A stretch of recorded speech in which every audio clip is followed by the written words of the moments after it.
بسم اللہ الرحمن الرحیم۔ السلام علیکم ورحمۃ اللہ وبرکاتہ۔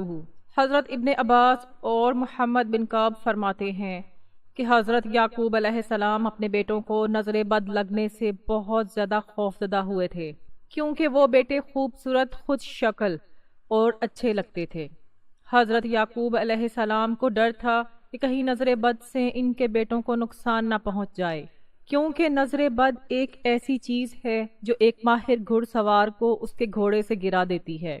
پھر اللہ کے رسول محمد صلی اللہ علیہ وآلہ وسلم نے فرمایا، العین الحق ولو کان شیء سابق القدر سبقت العین، اور نظر بد کا لگنا حق ہے۔ اگر تقدیر پر کوئی حاوی ہو سکتا تو یقیناً نظر بد حاوی ہو جاتی، اور اگر تم لوگوں کو خود کو غسل دینے کا کہا جائے تو خود کو غسل دو۔ حضرت ام سلمہ رضی اللہ تعالیٰ عنہا سے روایت ہے، حضرت محمد صلی اللہ علیہ وآلہ وسلم ان کے گھر تشریف لائے تو ان کے پاس ایک بچی بھی تھی جس کے چہرے پر پیلاہٹ اور کمزوری تھی۔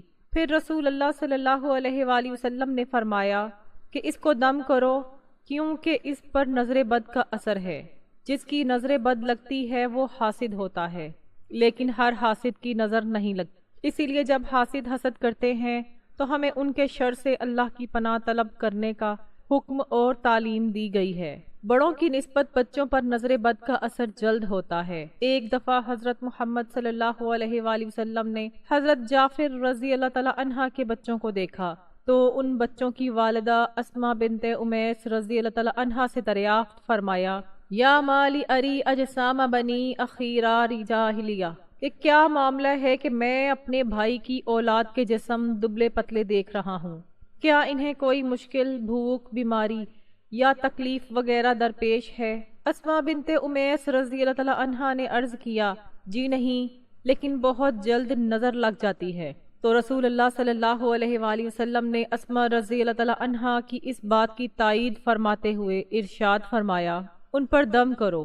حضرت اسماء بنت عمیر رضی اللہ تعالیٰ عنہا کا فرمان ہے کہ میں نے رسول اللہ صلی اللہ علیہ وآلہ وسلم کی خدمت میں دم کے الفاظ پیش کیے تو انہوں نے ارشاد فرمایا، ان پر دم کرو۔ دم سے مراد وہ الفاظ ہیں جن کے ذریعے اللہ تعالیٰ کے حضور نظر بد، جادو، آسیب اور بیماری وغیرہ سے نجات اور شفا طلب کی جاتی تھی، اور کسی شک اور شبہ کے بغیر یہ کہنا حق ہے کہ اس کام کے لیے قرآن کریم کی آیات مبارکہ اور رسول اللہ صلی اللہ علیہ وآلہ وسلم کی صحیح ثابت شدہ احادیث مبارکہ میں بیان کردہ الفاظ کے علاوہ کوئی اور الفاظ استعمال کرنا جائز نہیں۔ نظر بد کی پہچان۔ نظر بد یا جادو اور آسیب کا اثر ہونے کی بہت سی علامات ہوتی ہیں۔ کچھ علامات تو ایسی ہوتی ہیں جن کے ظاہر ہونے کی صورت پہ مزید کسی جانچ کی ضرورت نہیں ہوتی، اور کچھ علامات ایسی ہوتی ہیں جن کا سبب کوئی جسمانی یا نفسیاتی بیماری یا غیر معمولی رویہ بھی ہو سکتا ہے۔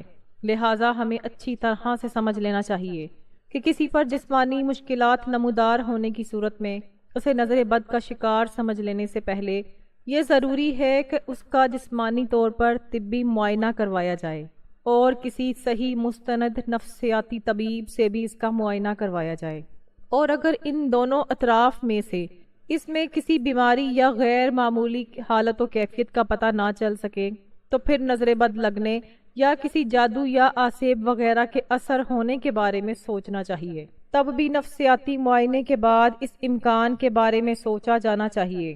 فی الفور اس پر یقین نہیں کر لینا چاہیے کہ نظر ہی لگی ہے یا کوئی جادو یا آسیب وغیرہ کا اثر ہو گیا ہے۔ جب نظر بد، جادو یا آسیب وغیرہ کے اثر انداز ہو چکنے کا یا ایسے ہی امکان کا معلوم کرنا ہو تو اس کا بہترین اور تجربات سے ثابت شدہ طریقہ یہ ہے کہ جس شخص کے بارے میں ایسا کوئی شک ہو اس پر قرآن کریم کی تلاوت کی جائے۔ ان آیات کی تلاوت جو صحیح عقیدے اور عمل والے علماء کے تجربات کے مطابق اور بلا شک و شبہ اللہ تعالیٰ کی مشیت سے ایسے معاملات میں علاج کی تاثیر رکھنے والی ہوتی ہیں۔ جب ان آیات کو مشکوک شخص یا مریض شخص کے سامنے تلاوت کیا جاتا ہے، یا بسا اوقات جب ان کے سامنے قرآن کریم کی تلاوت کی جاتی ہے تو اس پر درج ذیل علامات ظاہر ہوتی ہیں۔ نمبر 1، چہرے پر پلاہٹ ظاہر ہونا۔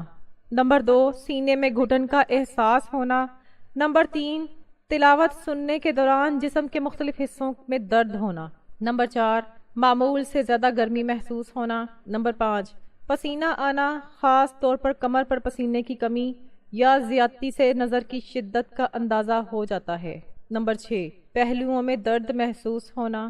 نمبر 7، بے چینی کی کیفیت ہو جانا اور ادھر ادھر دیکھتے ہو اور متوجہ ہوتے رہنا۔ نمبر 8، رونا یا کسی سبب کے بغیر اور رونے کی کیفیت کے بغیر آنسو جاری ہو جانا۔ نمبر 9، کسی وقت یہ حالت پاس بیٹھے ہوئے لوگوں پر بھی ظاہر ہو جاتی ہے جو کہ علاج کی غرض سے نہیں بیٹھے ہوتے۔ ایسی صورت میں معالج کو ان کی طرف بھی توجہ دینا پڑتی ہے، لیکن دیکھنے والوں پر عموماً یہ اثر مریض کی حالت کو دیکھنے یا آیات شریفہ کو سمجھنے کی وجہ سے ظاہر ہوتا ہے۔ اس سے یہ نہیں سمجھا جائے کہ وہ لوگ بھی کسی نظر یا جادو یا آسیب وغیرہ کا شکار ہیں۔ نمبر 10، پہلوؤں کا پھڑکنا اور جسم کے مختلف حصوں کا بلا ارادہ خود بخود حرکت کرنا۔ پھڑکنے اور حرکت کی کیفیت، رفتار اور انداز سے بھی علاج کرنے والوں کو نظر بد کی قوت کا اندازہ ہو جاتا ہے۔ نمبر 11، دل ڈوبنے کی کیفیت وارد ہونا۔ نمبر 12، پٹھوں کا اکڑنا، کھینچنا اور درد محسوس ہونا۔ نمبر 13، نیم بے ہوشی اور بے حواسی محسوس ہونا اور کوئی بھی کام کرنے کی قدرت نہ پانا۔ نمبر 14، پہلوؤں میں ٹھنڈک کا احساس ہونا۔ نمبر 15، کسی طبعی اور مادی سبب کے بغیر جسم پر نیلاہٹ اور سبزی مائل دھبوں کا ظاہر ہونا۔ نظر بد کا علاج نبوی صلی اللہ علیہ وآلہ وسلم میں وہ دم جو حضرت جبرائیل علیہ السلام نے رسول اللہ صلی اللہ علیہ وآلہ وسلم پر کیا۔ بسم اللہ ارقیکا من کل شیء یؤذیکا من شر کل نفس او عین حاسد اللہ یشفیکا بسم اللہ ارقیکا۔ ترجمہ، میں اللہ کے نام سے آپ پر دم کرتا ہوں اور اللہ ہی آپ کو شفا دے گا ہر ایک بیماری سے جو آپ میں سے، اور اگر گرہوں پر، گانٹوں پر جادو اور ٹونے کر کے، پھونکنے والیوں کے شر سے اور حسد کرنے والے کے شر سے جب وہ حسد کرتا ہے۔ اسے مریض پر 3 دفعہ پڑھا جائے، وہ دم جو رسول اللہ صلی اللہ علیہ وآلہ وسلم ہر قسم کے مریضوں پر فرمایا کرتے تھے۔ اے اللہ، تکلیف کو مٹا دے، اے لوگوں کے رب شفا دے دے، تیرے ہی ہاتھ میں ہے شفا، ہر بیماری، ہر تکلیف وغیرہ کا دور کرنے والا تیرے سوا اور کوئی بھی نہیں ہے۔ محترم ناظرین، میں امید کرتی ہوں کہ آپ کو نظر بد کی علامات اور ان سے حفاظت کی تدابیر کی مکمل طور پر سمجھ آ چکی ہوگی۔ میں دعا کرتی ہوں کہ اللہ تعالی ہمیں نظر بد سے ہماری حفاظت کرے، حاسدوں کے حسد سے بچائے، کینہ پرور کے کینے سے بچائے، ہمیں، ہماری اولاد کو، ہمارے اہل و عیال کو، ہمارے کاروبار، ہمارے گھر کو ہر طرح کے حسد سے بچائے، ہر طرح کی نظر بد سے بچائے اور ہم پر اپنی رحمت اور کرم کی بارش کر دے، خیر کی رحمت کی عطا کر دے۔ محترم ناظرین، میں دعا کرتی ہوں کہ اللہ تعالیٰ میرا سنانا اور آپ کا سننا اپنی بارگاہ میں قبول و منظور فرمائے، آمین ثم آمین۔ اللہ تعالیٰ ہمیں نیکی کی بات کو سننے، سمجھنے اور اس پر عمل کرنے کی بھی توفیق عطا فرمائے، ہمیں دنیا اور آخرت میں کامیابی عطا کر دے۔